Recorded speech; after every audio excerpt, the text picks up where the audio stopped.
Mr. Jaishankar to speak. Thank you.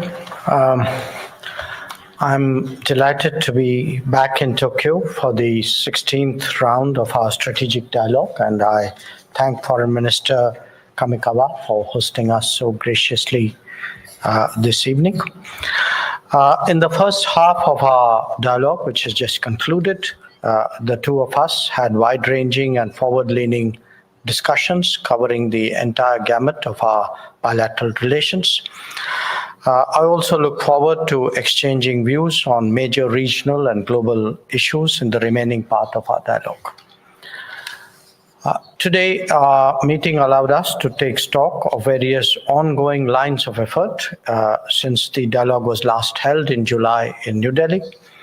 We agreed on the need for new steps, many of which my colleague the minister spoke about, for which to make this relationship prepared for and responsive to emerging geopolitical, geoeconomic, and geotechnological trends, and as well to the growing demands of the people of the two countries to get to know each other better.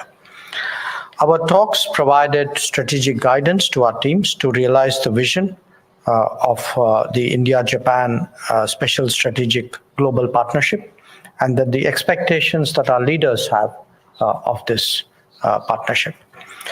We have made good progress in our defense and security relations, and which we both welcomed. Today, just as we are meeting here in Tokyo, the Indian Army is conducting joint exercises with the Japanese Self-Defense Force in the Rajasthan state of India.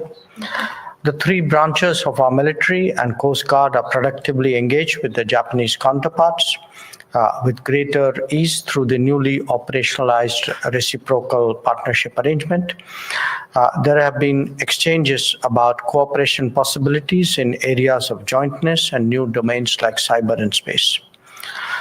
We also took stock of progress in our defense equipment and technology cooperation framework. In economic cooperation, we see a lot of potential for the quantum jump of Japanese investment into India, especially from SMEs as we enter a decade of takeoff growth. We are, again, as the minister underlined, seeking to realize our shared target of 5 trillion yen in terms of overall investment. Government of India remains committed to the continuous improvement in our infrastructure environment, and I underlined the importance we attach to the timely execution of flagship projects like the Mumbai-Ahmedabad high-speed railway, which is India's first Shinkansen project.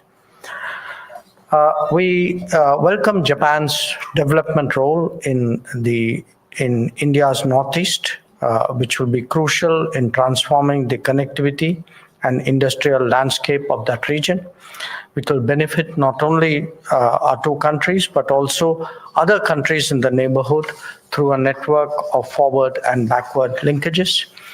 We further agreed to explore coordinated development partnership initiatives by our agencies in third countries.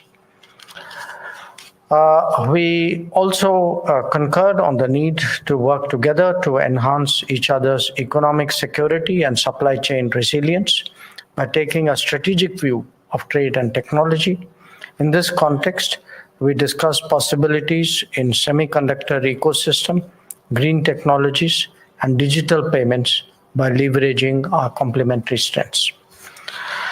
We spoke about ways to enhance our people-to-people engagement through education, tourism, and culture. We extended the India-Japan Year of Tourism Exchanges to another year in 2024 with the theme of connecting the Himalayas with Mount Fuji, and agreed to hold an India month and a Japan month in each other's countries later in the year.